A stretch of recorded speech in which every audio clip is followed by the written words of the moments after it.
ഇന്നലെ രാത്രി എന്താണെന്നറിയില്ല, എന്ത് ചെയ്തിട്ടും ഉറക്കം വരുന്നതേ ഉണ്ടായിരുന്നില്ല. അല്ല, എന്നിട്ട് എന്താ കോട്ടുവായ കിട്ടേന്നല്ലേ? ഉറക്കം വരുന്നുണ്ട്, പക്ഷെ ഉറങ്ങാൻ പറ്റുന്നില്ല. സമയം 4 മണിയായിരുന്നു. എന്നാ പിന്നെ ഒരു ക്രാഫ്റ്റ് വീഡിയോ എടുത്താലോ എന്ന് മനസ്സിലൊരു ചിന്ത. അല്ലെങ്കിലും പണ്ടുപോലെ അങ്ങനെ തന്നെയാണ്. രാവിലെ എത്ര സമയം ഉണ്ടെങ്കിലും ഞാൻ വീഡിയോ എടുക്കില്ല. രാത്രി 12 മണി കഴിഞ്ഞാൽ വീഡിയോ എടുക്കുക, ഒരു തൊര വരുള്ളൂ. ഈ ഒരു സമയം ആയതുകൊണ്ട് തന്നെ അങ്ങനെ അതികഠിനമായ ക്രാഫ്റ്റ് ഒന്നും നമ്മൾ ചെയ്യുന്നില്ല. നമുക്ക് സിമ്പിൾ ആയിട്ട് കുറച്ച് കോസ്റ്റേഴ്സ് ഉണ്ടാക്കാം. സിമ്പിൾ എന്നൊക്കെ പറഞ്ഞു കഴിഞ്ഞാൽ ആദ്യത്തെ craft is very very simple. ഒരു 10 മിനിറ്റ് പോലും തികച്ചു വേണ്ട. ഒരു കാർഡ്ബോർഡ് എടുക്കുക, വട്ടത്തിൽ കട്ട് ചെയ്യുക, ത്രെഡ് എടുക്കുക, ഇതേപോലെ പശയാക്കി ചുറ്റി കൊടുക്കുക. സിമ്പിൾ ആയിട്ട് ഒരു കോസ്റ്റർ റെഡി. ഇതിലും സിമ്പിൾ കോസ്റ്റർ സ്വപ്നങ്ങളിൽ മാത്രം. ഇത് ഇത്രയും സിമ്പിൾ ആയതല്ലേ, ഇത് ടാലി ആയി പോകാനായിട്ട് ഞാൻ രണ്ടാമത്തെ കോസ്റ്റർ കാണിക്കാം. ഏകദേശം ഒരു 4:30 ആകുമ്പോൾ തുടങ്ങി പിറ്റേ ദിവസം 12 മണിയാകുമ്പോഴാണ് ഇത് തീർന്നത്. അത്രയും നേരം നിന്ന് ചെയ്തോന്ന് വെച്ച് കഴിഞ്ഞാൽ അങ്ങനെ നിന്ന് ചെയ്തൊന്നുമില്ല. നമ്മൾ പെയിന്റിംഗ് പരിപാടിയാണ് ചെയ്യുന്നത്, അതുകൊണ്ട് തന്നെ ഉണങ്ങണമല്ലോ. അപ്പൊ രാവിലെ എഴുന്നേറ്റിട്ടാണ് ബാക്കി കാര്യങ്ങളൊക്കെ കംപ്ലീറ്റ് ചെയ്തിട്ടുണ്ടായിരുന്നത്. ആ ഒരു സമയത്ത് നമ്മുടെ പെയിന്റിംഗ് പാലറ്റ് ഒന്നും തപ്പിയെടുക്കാനുള്ള ആരോഗ്യമൊന്നും ഇല്ലാത്തതുകൊണ്ട് തന്നെ കിട്ടിയ പേപ്പറിലും ഡയറക്റ്റ് ബോർഡിലും ഒക്കെ ആയിരുന്നു പെയിന്റ് മിക്സ് ചെയ്ത് അടിച്ചിട്ടുണ്ടായിരുന്നത്.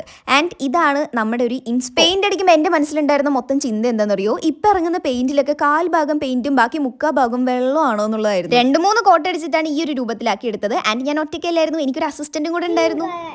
ഗ്രീൻ കളർ, അത് ബ്ലൂ ആണ്. ബ്ലൂ